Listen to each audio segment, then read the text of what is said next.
45% of the work activities you perform right now can be automated using technologies that exist today.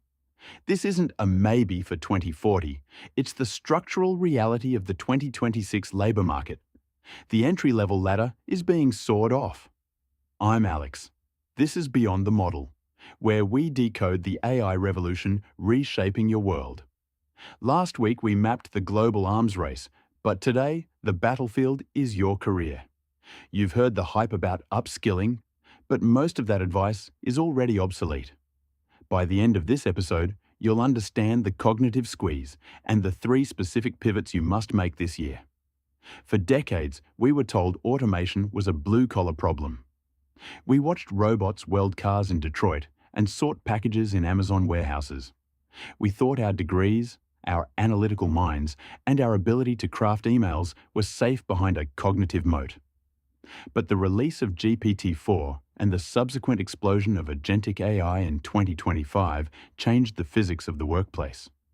We've moved from automating muscle to automating meaning. According to a 2023 study by OpenAI and the University of Pennsylvania, 80% of the US workforce could have at least 10% of their work tasks affected. This transition is happening at a velocity that breaks traditional corporate training cycles.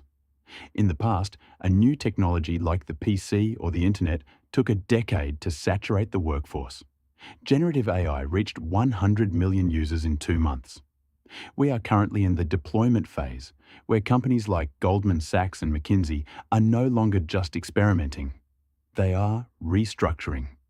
The 2026 fiscal year is being defined by efficiency mandates, which is often code for replacing junior-level cognitive labor with high-context LLMs.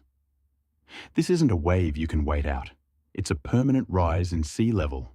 Let's look at the front lines. Software engineering. GitHub Copilot is already writing 46% of new code.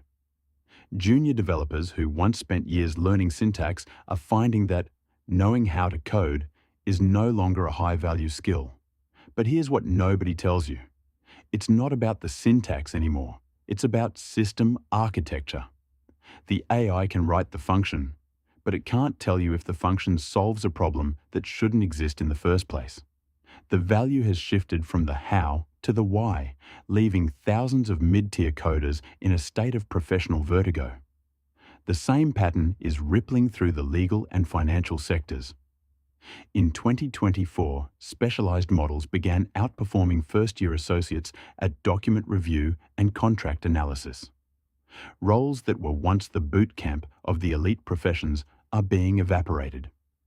When an AI can scan 10,000 pages of discovery in 3 seconds for the cost of a cup of coffee, the traditional billable hour model collapses. Firms are now facing a talent debt crisis. If you automate the junior roles, where do the senior partners of 2035 come from? The ladder is missing its first 10 rungs. The part they don't show you in the headlines is the death of the apprenticeship. Historically, you learned your trade by doing the boring work that is now being automated. This creates a competency gap that is terrifying for HR departments. We are seeing the rise of the super individual, one senior analyst powered by a fleet of AI agents doing the work of an entire 10-person team. This cognitive squeeze means that if you aren't one of the people managing the agents, you are the one being replaced by them. The middle is being hollowed out. Data from freelance platforms like Upwork already shows a 21% decline in writing and translation jobs since late 2023. These aren't just gigs. They are the canary in the coal mine for corporate staff roles. As cognitive labor becomes a commodity, the price of that labor plummets. If your primary value at work is processing information or summarizing meetings, you are essentially competing against a utility that is getting 10 times faster and 100 times cheaper every 18 months. You cannot win a price war against a server farm that never sleeps or asks for a raise. Everything I just told you is accurate. But there's a dimension to this story that almost no one in the media covers. The Jevons paradox of intelligence. As AI makes basic thinking nearly free, the demand for complex reasoning doesn't just stay the same. It explodes. The danger isn't that you'll have no work. It's that you'll be crushed under the weight of a million AI-generated solutions that all require one thing: human accountability. This is the judgment premium. While the world frets over who can write the best prompt, the real winners are those who know which problems are actually worth solving. To survive this, you must pivot to what I call high-stakes curation. In an age of infinite AI content, the most valuable person in the room is the one who can filter the noise. This requires a deep understanding of strategic empathy, knowing what your clients or customers actually need, not just what the data says they want. AI is excellent at mimicry, but terrible at true novelty. It can predict the next token in a sentence, but it can't predict the next shift in human culture or the subtle political nuances of a boardroom. Here's the thing that keeps AI researchers up at night: the hallucination of utility. We are building models that are so confident they can convince you of a lie. This creates a massive opportunity for the verifier, a human whose sole job is to audit AI output for logic, ethics, and strategic alignment. The hard skills of the past, math, coding, spreadsheets, are becoming soft skills because the AI handles the execution. Meanwhile, soft skills like negotiation, conflict resolution, and complex problem framing are becoming the new hard skills of the 21st century. Think of yourself as a centaur. This term, coined by Garry Kasparov after losing to Deep Blue, describes a human-AI hybrid team.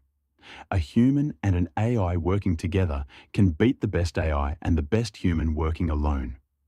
Future-proofing isn't about competing with the model. It's about integrating with it so deeply that the model becomes an extension of your intent. This requires model literacy, understanding the biases, strengths, and failure modes of the different architectures we discussed in our previous episodes. You don't need to be an engineer, but you must be an architect. In fields like healthcare and education, this integration is already saving lives and careers. Doctors using AI diagnostic tools aren't being replaced. They are being liberated from paperwork to focus on patient care and complex diagnosis. The human in the loop isn't just a safety feature, it's the value proposition. As we move toward 2030, the hybrid professional will command salaries 40% higher than those who refuse to adapt. The divide won't be between AI and human, but between those who use AI to amplify their judgment and those who use it to hide their laziness. Looking 5 years out, we will see the rise of the fractional expert. Instead of one job for one company, highly skilled individuals will leverage AI to manage multiple high-value roles simultaneously. The concept of the 9 to 5 is a relic of the industrial age that is finally being dismantled by the intelligence age. Companies like NVIDIA and Google are already seeing a shift toward project-based internal structures. If you can prove you can deliver outcome X using tool Y faster than anyone else, your location, your degree, and even your age will become secondary to your output. The stakes are visceral. We are at the end of the average era. If you do average work, an average model will do it better and cheaper. But for those who lean into the judgment premium, this is the greatest leverage event in human history. You now have the power of a 1990s research department in your pocket. The choice isn't between being a victim of automation or a master of it. The choice is whether you have the courage to stop being a processor of information and start being a creator of value. 3 things to take from today. First, AI automates tasks, not entire roles, so focus on the tasks that require high-stakes judgment. Second, prompt engineering is a temporary skill. Problem framing is the permanent one. Third, the entry-level path has changed forever. You must build a portfolio of outcomes, not a resume of titles. Remember that 45% automation stat? Here's what that actually means. You have 45% more time to become the version of yourself that a machine can't replicate. Next video on Beyond the Model. The AI arms race, America versus China. Who is really winning? If this changed how you see what's coming, subscribe. We're just getting started.